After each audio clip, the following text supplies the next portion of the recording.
India गठबंधन को लगा बड़ा झटका।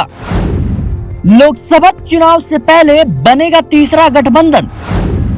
मायावती ओवैसी बिगाड़ सकते हैं कांग्रेस का खेल। फारूक अब्दुल्ला के बयान से मचा बवाल।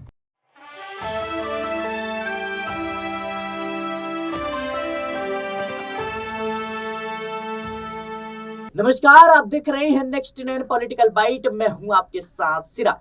2024 का लोकसभा चुनाव सबकी निगाहें टिकी है, लेकिन उससे पहले इंडिया गठबंधन में लगातार दरारें देखने को मिल रही है। इसी बीच जम्मू कश्मीर के पूर्व मुख्यमंत्री फारूक अब्दुल्ला का बड़ा बयान आया है, जिसको लेकर अब कई सवाल खड़े होते हैं। फारूक अब्दुल्ला ने दरअसल अपने बयान में कहा है कि अगर इंडिया गठबंधन में कोई भी जो चूक होती है, यानी किसी भी तरीके से जो है इंडिया गठबंधन टूटती है, सीट शेयरिंग को लेकर बात नहीं बनती है, तो देश में तीसरा दल भी जल्द बन सकता है। यह बयान साफ तौर पर दर्शाता है कि फारूक अब्दुल्ला और जो तमाम बड़े नेता हैं जो इंडिया गठबंधन और एनडीए में शामिल नहीं है, वो तीसरा दल भी बना सकते हैं। क्या 2024 के लोकसभा चुनाव से पहले देश में तीसरा दल भी बनेगा? एक तरफ इंडिया गठबंधन तो दूसरे तरफ एनडीए जो बीजेपी के पकड़ में है। लेकिन उससे पहले फारूक अब्दुल्ला का बयान यह दर्शाता है कि लोकसभा चुनाव से पहले फारूक अब्दुल्ला, ओवैसी और मायावती जो नेता इंडिया गठबंधन में शामिल नहीं है, वो बड़ा खेल कर सकते हैं। और ऐसे में लगातार जो है सबकी निगाहें चुनावी समीकरण पे बनी हुई है। लेकिन आज इस समीकरण को समझने का प्रयास करेंगे आज के हमारे सहयोगी अमन सर से। अमन सर, जिस तरीके से फारूक अब्दुल्ला का आपने बयान देखा और सुना कि लगातार वो कह रहे हैं कि अगर इंडिया गठबंधन में किसी भी तरीके से असमंजस का माहौल बनता है, सीट शेयरिंग को लेकर विवाद बढ़ता है, तो देश में जो है तीसरा दल भी एंट्री मार सकता है। किस तरीके से देख रहे हैं आप? देखिए, बिल्कुल। और लगातार अभी जिस तरह का माहौल बना हुआ है इंडिया गठबंधन को लेकर अगर मैं बात करूं, तो उसके तमाम सारे जो दल हैं, तमाम सारे जो लोग हैं, नेता हैं, उनकी आपस में उतनी बेहतर अंडरस्टैंडिंग नजर आ नहीं रही है, इतना अच्छा तालमेल नजर नहीं आ रहा है। और यही वजह है लगातार कि आने वाला वक्त क्योंकि 2-3 महीने का बचा है, तो ऐसे में सारी चीजें तय करनी है। सीट शेयरिंग को लेकर मामला फंसा हुआ है। तमाम नेता इस होड़ में है कि मुझे पीएम बनाया जाना, जो पीएम के लिए नॉमिनेट किया जाना चाहिए। इस तरह की तमाम सारी जो खबरें वो लगातार आती रहती है। कभी नीतीश कुमार का नाम आता है, कभी ममता बनर्जी का, तो कभी राहुल गांधी का, तो कभी मायावती का नाम भी कहने कहीं गाहे बगाए इसमें शामिल हो जाता है। तो ये कई तरह की चीजें हैं जो लगातार चल रही है। इसमें फारूक अब्दुल्ला हो या फिर जिस तरह से ममता बनर्जी हो, नीतीश कुमार हो, लगातार ये नेता जो है ये कयास लग रहे हैं कि पलटी मार सकते हैं, गठबंधन का साथ छोड़ सकते हैं। क्योंकि अगर आप देखें कि महत्वपूर्ण जो भूमिका में जो भी दल जिस राज्य में है, वो अपनी सीटें किसी भी कीमत पे छोड़ना नहीं चाहते। बंगाल की अगर बात करें तो वहाँ पर ममता बनर्जी कहती हैं कि भाई जो 42 सीटें उसमें 40 सीटों पर हम लड़ेंगे, 2 सीटें जो है वो कांग्रेस पार्टी को दे देंगे। तो अपने आप में समझा जा सकता है कि कांग्रेस पार्टी को इस तरह से नजरअंदाज किया जा रहा है। तो क्या कांग्रेस पार्टी ये एक्सेप्ट करेगी? अगर एक्सेप्ट नहीं करती है तो बहुत सारे दल छूटेंगे, हटेंगे। और इसमें जो दल अगर कांग्रेस पार्टी के साथ सहमति नहीं हो पाई, तो हो सकता है कि अलग सा भी उसका एक माहौल बनता हुआ नजर आए। क्योंकि अगर आप यूपी के एंगल से भी देखें तो वहां पर लगातार मायावती को इंडिया गठबंधन में लाने की कवायद चल रही है कि भाई आप हमारे खेमे में आ जाइए। लेकिन जो मायावती हैं वो किसी भी कीमत पर आना नहीं चाहती। तो कई जो राजनीतिक जानकार हैं वो ये भी कह रहे हैं कि हो सकता है कि मायावती और अखिलेश यादव एक साथ मिलकर भी जो है गठबंधन बना सकते हैं। तो कई तरह की कयासबाजियां हैं, कई तरह के अभी अफवाहों का बाजार गर्म है। और अभी जो क्योंकि 1-2 महीने, 1-8 महीने के अंदर डिसाइड करना पड़ेगा, नहीं तो बहुत देर हो जाएगी। क्योंकि अगर सीट शेयरिंग पे या जो भी मुद्दे हैं अगर उन पे कोई हल नहीं निकला, तो आप मान के चलिए कि इंडिया गठबंधन का जो सफर देखने को मिल रहा है बहुत लंबा नहीं जाएगा। जी बिल्कुल, कहीं ना कहीं। लेकिन अब मेरा आपसे दूसरा सवाल रहेगा कि जिस तरीके से टीएमसी यानी ममता बनर्जी की पार्टी बंगाल में लगातार कांग्रेस को चुनौती दे रही है, उसने साफ तौर पर कहा कि बंगाल में हम किसी भी तरीके से गठबंधन नहीं करेंगे और राज्य की 42 सीटों पर महज 2 सीटें मिली है कांग्रेस को। वहीं बात करें बिहार की, तो आरजेडी और जेडीयू लगातार कांग्रेस को चुनौती दे रही है। बात करें उत्तर प्रदेश की, तो उत्तर प्रदेश में अखिलेश यादव साफ तौर पर कहते हैं कि वो 80 की 80 सीटों पर चुनाव लड़ेंगे और ऐसे में कांग्रेस के लिए संभावनाएं बिल्कुल खत्म होती नजर आ रही है। वहीं कांग्रेस की लगातार बात करें तो मायावती को जोड़ने का प्रयास कर रही है। एनसीपी जो महाराष्ट्र है वहां पे देखें तो लगातार ये संघर्ष चल रहा है। ऐसे में क्या लगता है कि क्या कांग्रेस को ये सारी पार्टियां अगर बात नहीं बनती है तो झटका दे के तीसरा दल बना पाएंगी?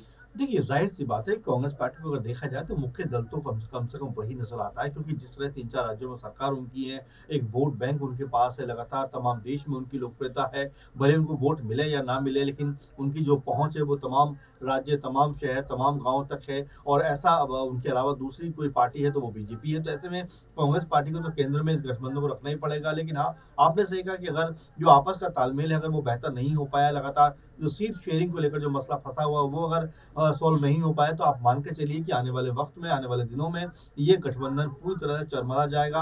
और जो बात बनने से पहले ही बिगड़ने की जो हम बात करते हैं, वो इसमें नजर आ जाएगी। ऐसे में राहुल गांधी या उनकी जो टीम है या जो तमाम दल है, बैठकर बात करेंगे, क्योंकि सभी लोग ये चाहते हैं किसी भी तरह से बीजेपी को रोका जाए। और बीजेपी को रोकने के लिए कहीं ना कहीं अपने हितों को, अपने स्वार्थ को छोड़ना पड़ेगा। तो इसके लिए क्या ममता बनर्जी तैयार है, क्या फारूक अब्दुल्ला तैयार है, क्या जो सपा है वो तैयार है, क्या जो और बाकी दल है वो तैयार है। तो कई तरह की इसमें अभी चीज़ें हैं जो होना बाकी है, कई चीज़ें ऐसी जो तय होना भी अभी जो है नहीं हो पा रहा है। तो ये सब चीज़ जब तक नहीं होंगी सिराज, तब तक आप ये मत मानकर चलिए कि इस जो गठबंधन की जो कह सकते हैं असल जो इस समय शेप नजर आ रहा है, ये वैसा ही रहने वाला है। क्योंकि अगर ममता बनर्जी खफा हुई, हो सकता है वो भी गठबंधन छोड़कर चली जाए। तो ऐसे में इस गठबंधन के साथ में बहुत सारी प्रॉब्लम है। अब कब तक ये प्रॉब्लम सॉल्व हो पाती है, कब तक ये मूल रूप से आ पाता है, कब तक इसका कोई बेहतर है, क्या कह सकते हैं स्वरूप निकल के सामने आता है, वो सबसे ज्यादा गौर करने वाली चीज है। लेकिन फिलहाल जो ये सिनेरियो है, उसको देखकर लगता नहीं कि बहुत जल्दी इसमें कोई एकजुटता आने वाली है। क्योंकि ममता बनर्जी के सुर जिस तरह से लगातार बदले हैं, फारूक अब्दुल्ला ने जो बात कही है वो ये बता रहा है कि अगर जरा सी प्रॉब्लम हुई तो वो कोई और विकल्प भी तलाशने को तैयार हो जाएंगे। तो ऐसे में कांग्रेस पार्टी जो सपना देख रही है कि वो तमाम दलों को लेकर चलेगी, तो बीजेपी का मुकाबला कर सकती है, वो सारी की सारी जो संभावनाएं वो धरी की धरी रह जाएंगी। एक तरफ बात करें तो मायावती ने ये ऐलान किया है कि बीएसपी लोकसभा चुनाव अकेले लड़ेंगी, और वहीं बात करें अवैसी की, तो वो भी अब किसी भी दल में शामिल नहीं है। लेकिन अब फारूक अब्दुल्ला का जिस तरीके से बयान आया है, क्या आपको लगता है कि ये जो बड़े नेता हैं, कुछ जो किसी भी गठबंधन में शामिल नहीं है, ये गठबंधन बना के जो है कांग्रेस को चुनौती दे सकते हैं? और क्या कुछ बड़े दल, बात करें सपा, टीएमसी, ये दल जो है इंडिया गठबंधन से नाता तोड़ के एक नए गठबंधन को कहीं ना कहीं निर्माण कर सकते हैं? देखिए, इससे पहले भी चुनाव होते रहे हैं, 19 में भी हुआ, 14 में भी हुआ, उससे पहले भी हुआ। देखिए, अभी जो स्थिति है वो ये बता रही है कि जब तक आप एक नहीं होंगे तब तक बीजेपी का मुकाबला नहीं कर सकते। क्योंकि बीजेपी का जो वोट परसेंट है वो 40+ ही रह रहा है। तो ऐसे में तमाम दलों को साथ मिलना पड़ेगा अगर मुकाबला करना है। अगर आप देखें यूपी की बात करें तो उसमें अखिलेश के पास में 20-22% के आसपास वोट परसेंट है। इसके अलावा मायावती की बात करें तो 20 के आसपास उनके पास भी वोट प्रतिशत है। तो अगर ये दल मिलते हैं तभी आप बीजेपी का मुकाबला कर सकते हैं। तो अगर आप अकेले के चुनाव लड़ेंगे तो आपने देखा हाशर क्या हुआ कि बीजेपी ने पूरी तरह सफाया कर दिया। 2014 में देखा 72-71 सीटें उन्होंने वहां से जीती। मायावती को आई थिंक एक भी सीट नहीं मिली। वहीं सपा और बसपा जब 19 में मिलते हैं तो मायावती को 10 सीटें मिल जाती हैं। तो आपस में जो गठजोड़ है वो तो आपको करना ही पड़ेगा, क्योंकि जो बीजेपी के इस समय मौजूदा वक्त में जो ताकत है वो इतनी ज्यादा है कि उसका सामना अकेले लेवल पे करना किसी भी दल के लिए चुनौतीपूर्ण काम है। इसीलिए ये गठबंधन बना। अभी गठबंधन आगे जा पाएगा क्या, तमाम लोग साथ चल पाएंगे, ये बड़ा सवाल है। क्योंकि लगातार गठबंधन की जो लोग हैं वो एक दूसरे से मनमुटाव के जो चीजें सामने आ रही हैं, लगातार तालमेल का अभाव सामने आ रहा है। तो हो सकता है आने वाले दिनों में ये गठबंधन में बिगाड़ भी पैदा हो जाए और हो सकता है कि ये गठबंधन एक बेहतर स्वरूप लेकर आगे बढ़ता हुआ दिखाई पड़े। जी बिल्कुल, कहीं ना कहीं लोकसभा चुनाव 2024 से पहले इंडिया गठबंधन में लगातार सीट शेयरिंग को लेकर विवाद देखने को मिल रहा है। एक तरफ मायावती है, एक तरफ ममता बनर्जी हैं, तो दूसरी तरफ अखिलेश यादव, नीतीश कुमार, ये तमाम बड़े नेता हैं जो कांग्रेस को लगातार चुनौती देते हुए नजर आ रहे हैं। वहीं बात करें फारूक अब्दुल्ला के बयान की, तो ये साफ तौर पर दर्शाता है कि कुछ पार्टियां हैं जो इंतजार कर रही हैं कि अगर इंडिया गठबंधन में फूट होती है किसी भी तरीके से, तो एक नया गठबंधन बना के बीजेपी और इंडिया गठबंधन के लिए चुनौती बन सकते हैं। फिलहाल के लिए इस खबर में इतना ही। देश और दुनिया की तमाम खबरों के लिए बने रहे नेक्स्ट 9 पॉलिटिकल बाइट के साथ।